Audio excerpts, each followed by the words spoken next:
बुद्ध। प्रथम चरण की प्रतियोगिता आरंभ की जाए।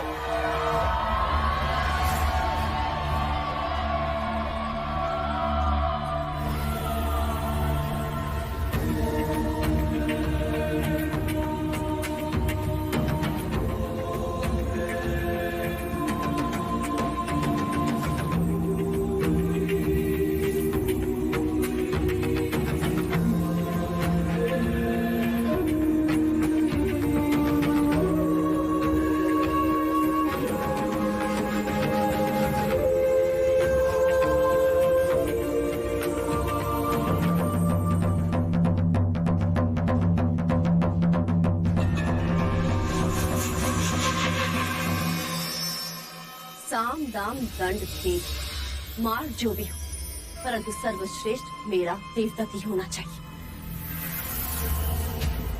नहीं तो अश्व के पैरों में तुम्हारा मस्तक होगा अश्वपाल। आप निश्चिंत रहे मंजली रानी, देवदत्त ही सर्वश्रेष्ठ होगा। उनकी विजय से ही तो मैं भी कौंडिन्य के सामने सर्वश्रेष्ठ बन पाऊंगा।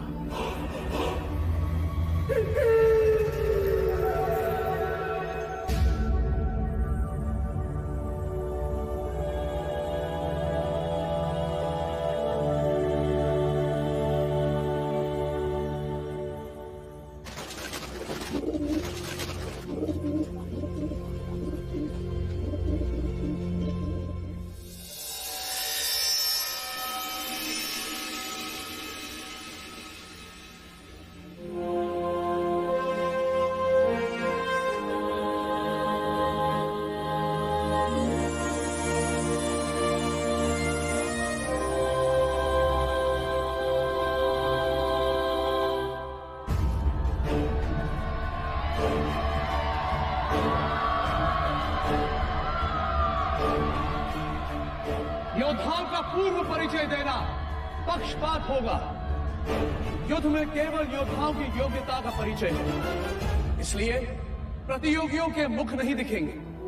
दिखेगी केवल उनकी शक्ति, अभ्यास और योग्यता, उनकी चपलता और शस्त्र चलाने की प्रतिभा।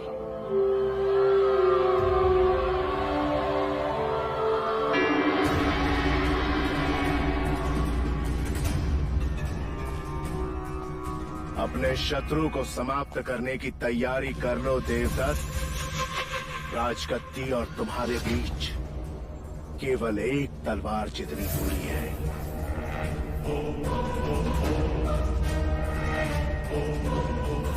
और ज्ञात रहे, युवराज जो मुखौटा पहनेंगे उसका रंग लाल है।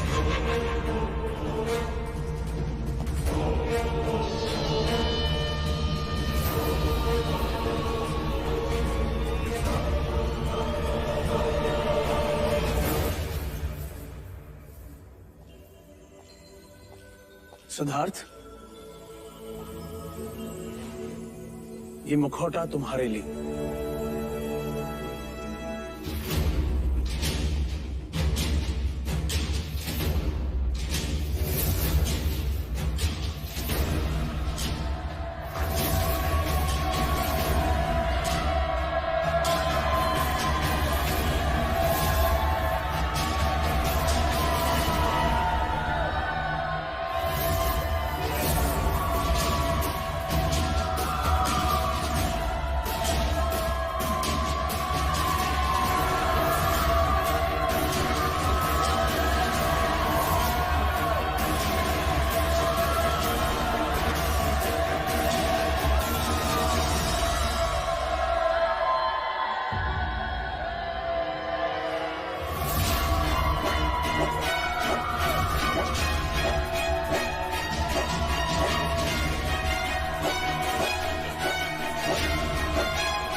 कुमार देवदत्त का हर प्रहार युवराज पर भारी है आचार्य कौंडिन्य।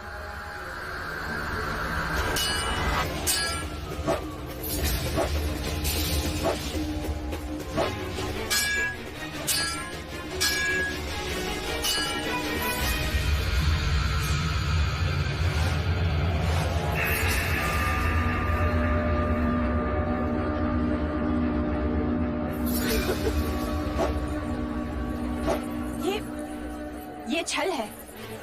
युद्ध में सब क्षमा है प्रजापति। किंतु यह केवल प्रतियोगिता है।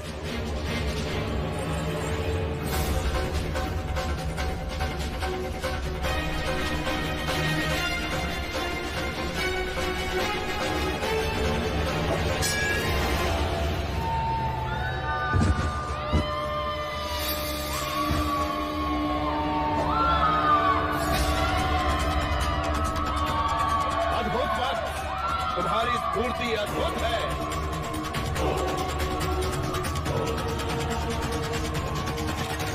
क्या कहना है आचार्य कौंडिन्य देवदत्त के बारे में? निसंदेह अद्भुत प्रदर्शन था।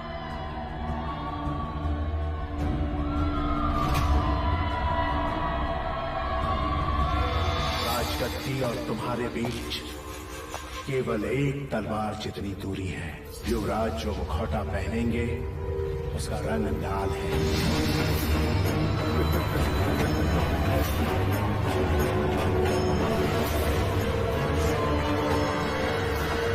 अरे क्या करोगे तब?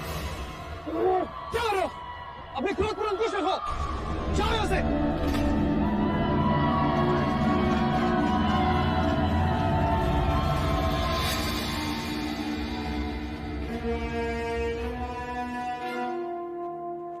और आज की हमारी प्रथम प्रतियोगिता के विजेता है युवराज सिद्धार्थ।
युवराज दिखाई नहीं दे रहे। और अब आज की दूसरी प्रतियोगिता आरंभ होती है।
ये प्रहार क्यों नहीं कर रहा? शत्रु को भगाना ये भी युद्ध की एक नीति है राजन।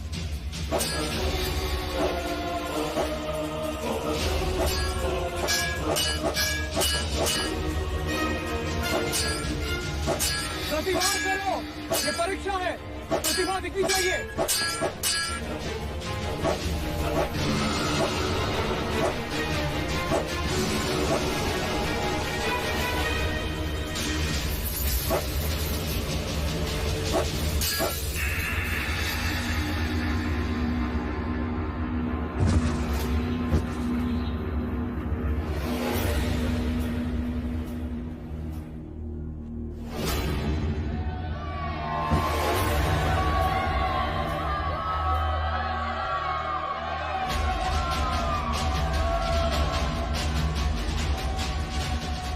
कदाचित मानाम भी जीत गए थे तब। अब कोई अंतर नहीं पड़ता कि किसकी जीत हुई और किसकी हार। सिद्धार्थ की पराजय हुई, यही हमारी सबसे बड़ी विजय है। पता नहीं महाराज को जब ये मालूम होगा तो क्या होगा। सिद्धार्थ। और आज के एक और विजेता है युवराज सिद्धार्थ गौतम।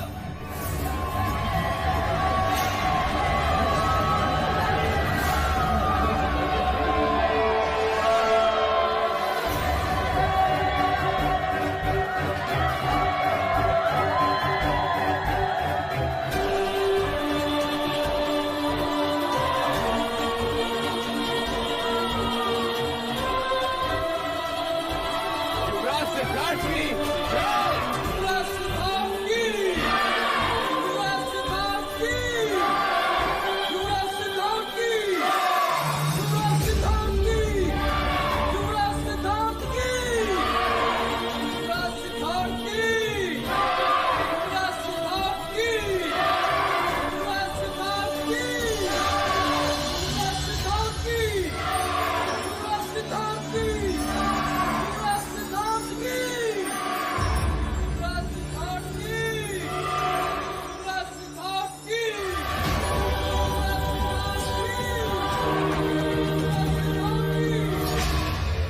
इसका मतलब वो लाल मुखौटे में सिद्धार्थ नहीं था। कपट हुआ हमारे साथ।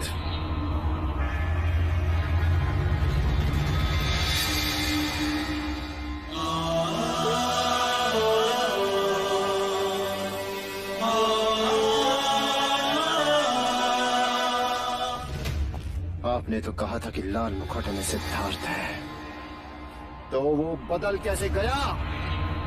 इसका उत्तर मैं देता हूं आचार्य अश्वपाल। वो मुखौटा लेकर जब मैं युवराज को देने गया, सिद्धार्थ, ये मुखौटा तुम्हारे लिए। गुरुदेव, मेरे मुखौटे का बाल तो टूट गया। कोई बात नहीं, तुम सिद्धार्थ का मुखौटा ले लो। जल्दी करो, प्रतियोगिता का समय हो गया। जी गुरुदेव।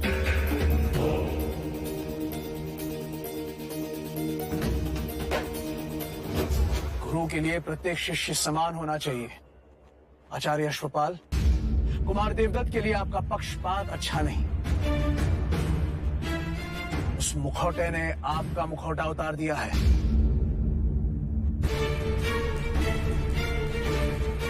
और कुमार देवदत्त, अपने क्रोध पर अंकुश रखो, वरना किसी दिन इस तरह फंस जाओगे कि कोई गुरु तुम्हें बचा नहीं पाएगा।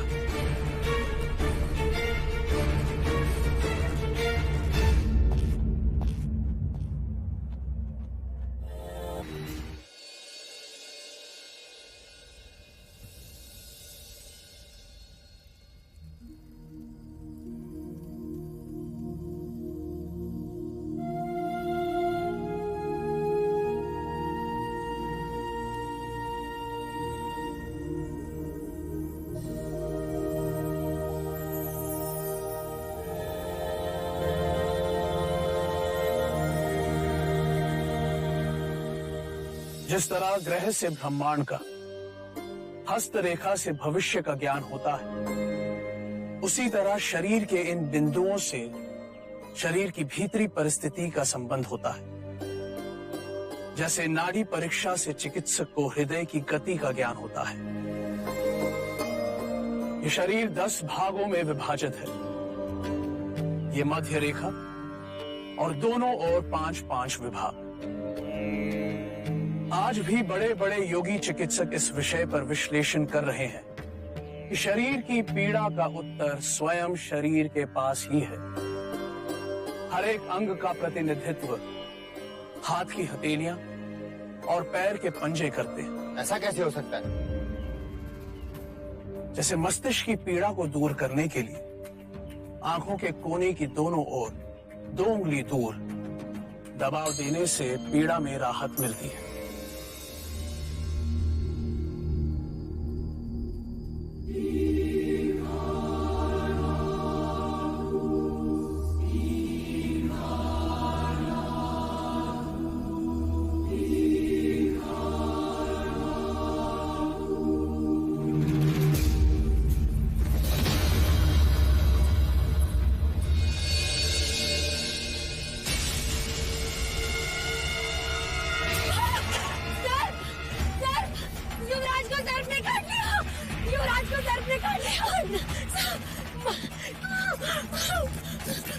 महाराज, युवराज को सर्प ने काट लिया। युवराज को भीतर ले चलो और राजवैद्य को तुरंत बुलाओ।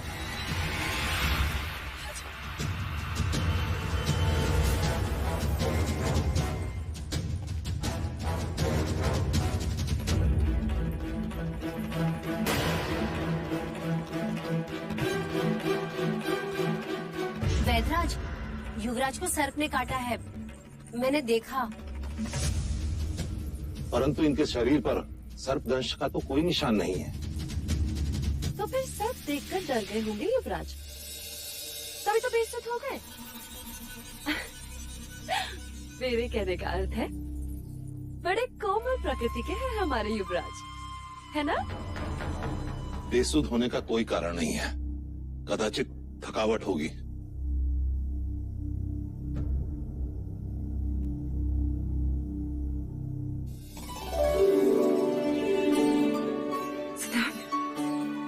अब कैसा लग रहा है युवराज? क्या हुआ था? कुछ नहीं। कुछ नहीं तो अचानक बेसुध कैसे हो गए? चिंता का कोई कारण नहीं है पिताजी। सिद्धार्थ पुत्र, माँ, इस समय मैं आपको कुछ भी नहीं बता पाऊंगा। मुझे तुरंत आचार्य कौंडिन्य के पास जाना होगा। चलो चलो। और सिद्धार्थ, ये तो बताओ हुआ क्या? निश्चिंत रहे पिताजी, लौट कर बताऊंगा सब कुछ।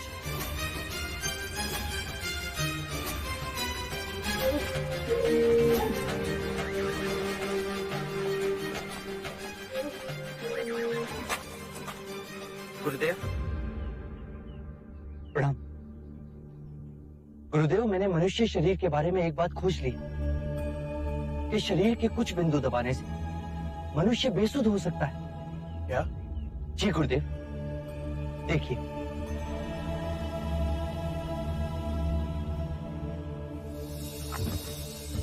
इसे क्या हुआ? चिंता की कोई आवश्यकता नहीं है गुरुदेव, कुछ पल पश्चात इसे सुध आ जाएगी। कैसे कह सकते हो? प्रथम प्रयोग मैंने स्वयं पर किया गुरुदेव। कल रात में बेसुध था। अब हमें युद्ध में शत्रुओं को मारने की आवश्यकता नहीं पड़ेगी। शरीर के बिंदु दबाने से वो बेसुध हो जाएंगे और अनिवार्य हुआ तो हम उन्हें बंदी बनाकर युद्ध जीत सकते हैं। तुम सच में करुणा मूर्ति हो सिद्धार्थ, जो युद्ध में भी अहिंसा को ढूंढ रहे।